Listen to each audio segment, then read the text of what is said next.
Hello বন্ধুরা, welcome to gadget গল্প channel. আজকে ভিডিওতে দেখাবো কিভাবে এই ক্যানটা দিয়ে ব্লুটুথ স্পিকার তৈরি করা যায়। তো প্রথমে আমাদের উপরের অংশটা ঘষে নিতে হবে। তো এরকম করে নর্মালি স্যান্ড পেপার দিয়ে ঘষলে পরে উপরের অংশটা এরকমভাবে উঠে আসবে। তো এটা কোনো ঝামেলার কাজ না, স্যান্ড পেপার দিয়ে কিছুক্ষণ ঘষতে হবে। এখন চলুন কানেকশনটা দেখাই। তো কানেকশনগুলো অনেক সহজ, আপনারা চেষ্টা করলে বা দেখলে পরে সহজেই বুঝতে পারবেন।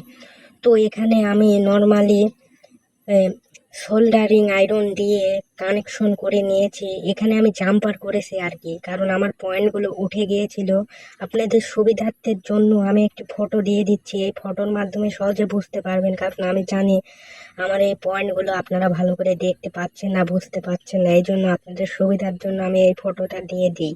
তাহলে আপনারা এইভাবে তিনটা পয়েন্ট এবং ওই তিনটা পয়েন্ট কানেকশন করবেন, এবং যা যা করা লাগে ওখানে দেওয়া আছে ওই মতো করে দিলেই হয়ে যাবে।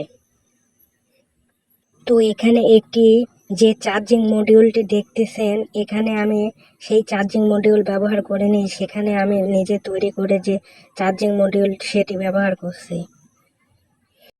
তো আমি যে চার্জিং পোর্টটি তৈরি করছি সেই ভিডিওটা দেখানো সম্ভব হলো না, ডিলিট হয়ে গেছে। এই জন্য আমি একটি ফটো দিয়ে দিচ্ছি, এর মাধ্যমে সহজেই বুঝতে পারবেন কিভাবে আমি চার্জিং পোর্টটি তৈরি করছি। দেখতে পাচ্ছেন আমি একটা ছবি দিয়ে দিয়েছি, এই অনুযায়ী কানেকশন করে চার্জিং পোর্টটি কানেকশন করে নেবেন। আর এখানে ইউএসবি লেখা, এখানে একটি টাইপ বি বা টাইপ সি পোর্ট ব্যবহার করবেন, তাহলেই হয়ে যাবে। এটা একদমই সহজ। তো ইতিমধ্যেই আমি সবকিছু কানেকশন করে সেট আপ করে নিয়েছি। এখন চার্জে দিয়েছি, চার্জ হচ্ছে, তো কাজ করতেছে। এবং চলুন বাজিয়ে দেখাই কেমন বাজে।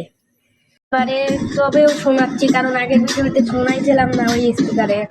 এই দেখুন এখানে পেপার বল রাখছি, আর এটা কিন্তু একটু আসতেই, এটা অর্ধেক সাউন্ড। তো এটা ফুল করে দেখি ম্যাক্সিমাম।